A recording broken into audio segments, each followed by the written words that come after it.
Urdu cover के मुअज़्ज़िज़ दोस्तों, मैं हूं माजिद मलिक और आप तमाम देखने और सुनने वालों को अस्सलाम वालेकुम। नाज़रीन ग्रामी, बस पहाड़ी इलाके से गुजर रही थी। अचानक बिजली चमकी, बस के करीब आई और वापस चली गई। बस आगे बढ़ती रही। आध घंटे बाद बिजली दोबारा आई, बस के पिछले हिस्से की तरफ लपकी, लेकिन वापस चली गई। बस आगे बढ़ती रही। बिजली एक बार फिर आई और वो इस बार दाईं साइड पर हमला आवर हुई, लेकिन तीसरी बार भी वापस लौट गई।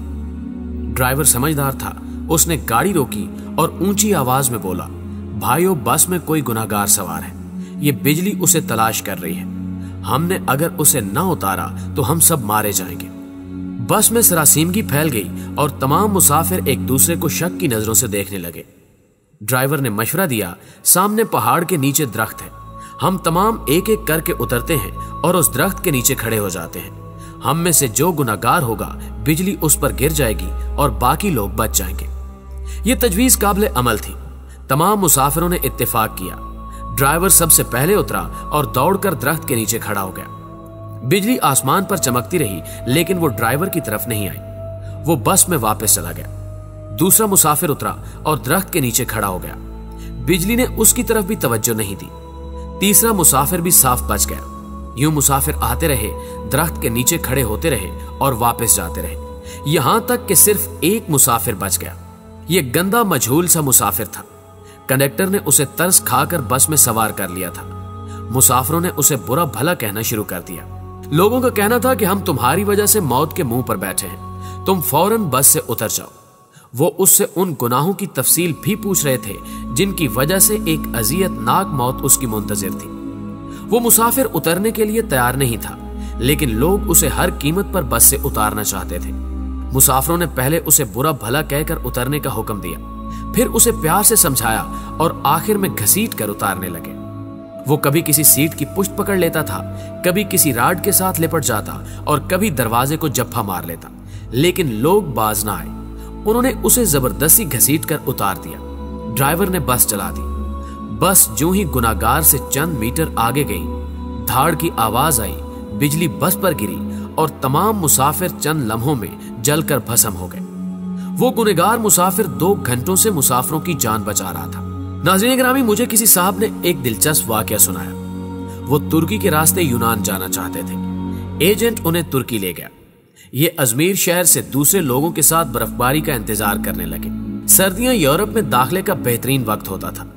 बर्फ की वजह से सिक्योरिटी एहलकार मोर्चों में दुबक जाते थे। बॉर्डर पर गश्त रुक जाता था और एजेंट लोगों को कश्तियों में सवार करते थे और उन्हें यूनान के किसी साहिल पर उतार देते थे। ये एजेंटों की आम प्रैक्टिस थी। उन साहब ने बताया कि हम तुर्की में एजेंट के डेरे पर पड़े थे। हमारे साथ गुजरांवाला का एक गंदा सा लड़का था। वो नहाता भी नहीं था और दांत भी साफ नहीं करता था। उससे खौफनाक बू आती थी। तमाम लोग उससे परहेज करते थे। हम लोग दिसंबर में कश्ती में सवार हुए। हम में से कोई शख्स उस लड़के को साथ नहीं ले जाना चाहता था। हमने उसे रोकने की कोशिश की, लेकिन वो रोना शुरू हो गया। एजेंट के पास वक्त कम था, चुनांचे उसने उसे ठुड्डा मारकर कश्ती में फेंक दिया। कश्ती जब यूनान की हदूद में दाखिल हुई तो कोस्ट गार्ड एक्टिव थे। यूनान को शायद हमारी कश्ती की मुखबरी हो गई थी। एजेंट ने मुख्तलिफ रास्तों से यूनान में दाखिल होने की कोशिश की, मगर हर रास्ते पर कोस्ट गार्ड थे। इस दौरान उस लड़के की तबीयत खराब हो गई। वो उल्टियां करने लगा। हमने एजेंट से एहतजाज शुरू कर दिया। एजेंट टेंशन में था, उसे गुस्सा आ गया। उसने 2 लड़कों की मदद ली और उसे उठाकर यख पानी में फेंक दिया। वो बेचारा डुबकियां खाने लगा। हम आगे निकल गए। हम अभी आध किलोमीटर आगे गए थे कि हम पर फायरिंग शुरू हो गई। एजेंट ने कश्ती मोड़ने की कोशिश की। कश्ती अपना तवाजुन बरकरार ना रख सकी और वो पानी में उलट गई। हम सब पानी में डुबकियां खाने लगे। मैंने खुद को सर्दी, पानी और खौफ के हवाले कर दिया। मेरी आंख खुली तो मैं अस्पताल में था। मुझे अमले ने बताया कि कश्ती में सवार तमाम लोग मर चुके हैं, सिर्फ 2 लोग बचे हैं। मैंने दूसरे शख्स के बारे में पूछा। डॉक्टर ने मेरे बेड का पर्दा हटा दिया। दूसरे बेड पर वही लड़का लेटा था जिसे हमने अपने हाथों से समंदर में फेंका था। समंदर की लहरें धकेलकर उसे साहिल तक ले आई थी। मुझे कोस्ट गार्ड ने बचा लिया था, जबकि बाकी लोग गोलियों का निशाना बन गए या फिर सर्दी से ठिठर कर मर चुके थे। मैं 15 दिन अस्पताल में रहा। मैं इस दौरान ये सोचता रहा कि मैं क्यों बच गया। मुझे कोई जवाब नहीं सूझता था। मैं जब अस्पताल से डिस्चार्ज हो रहा था, मुझे उस वक्त याद आया कि मैंने इस लड़के को लाइफ जैकेट पहनाई थी। एजेंट जब उसे पानी में फेंकने के लिए आ रहा था तो मैंने फौरन बाग से जैकेट निकालकर उसे पहना दी थी। ये वो नेकी थी जिसने मुझे बचा लिया। मुझे जो ही ये नेकी याद आई, मुझे 6 माह का वो सारा जमाना याद आ गया जो हमने उस लड़के के साथ गुजारा था।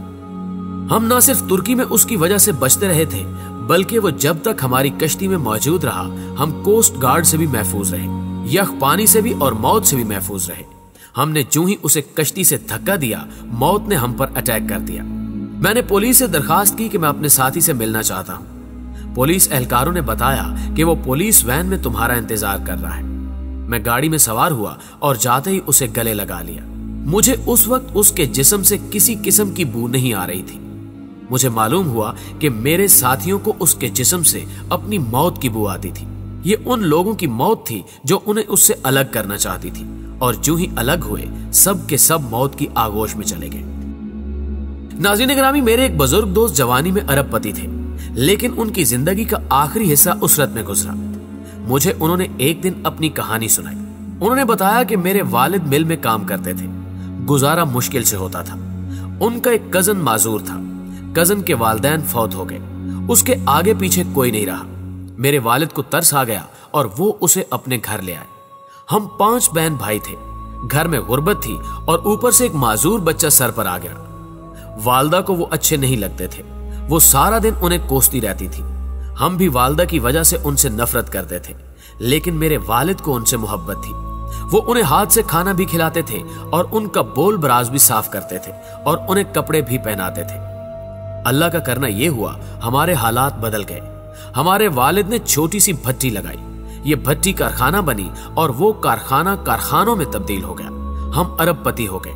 1980 की दहाई में हमारे वालिद फौत हो गए। वो चचा तरके में मुझे मिल गए। मैंने उन्हें चंद माह अपने घर रखा, लेकिन मैं जल्द ही तंग आ गया। मैंने उन्हें पागल खाने में दाखिल करा दिया और वो पागल खाने में रहकर इंतकाल कर गए। बस उनके इंतकाल की देर थी कि हमारा पूरा खानदान अर्श से फर्श पर आ गया। हमारी फैक्ट्रियां, हमारे घर और हमारी गाड़ियां, हर चीज नीलाम हो गई। हम रोटी के नवालों तक को तरसने लगे। हमें उस वक्त मालूम हुआ कि हमारे माजूर चचा हमारे रिज्क की जमानत थे। हम उनकी वजह से मोहल्लों में जिंदगी गुजार रहे थे। वो गए तो हमारी जमानत भी खत्म हो गई। हमारे महल हमसे रुखसत हो गए और हम सड़क पर आ गए। प्यारे दोस्तों, ये तीनों वाकयात आपके लिए हैं।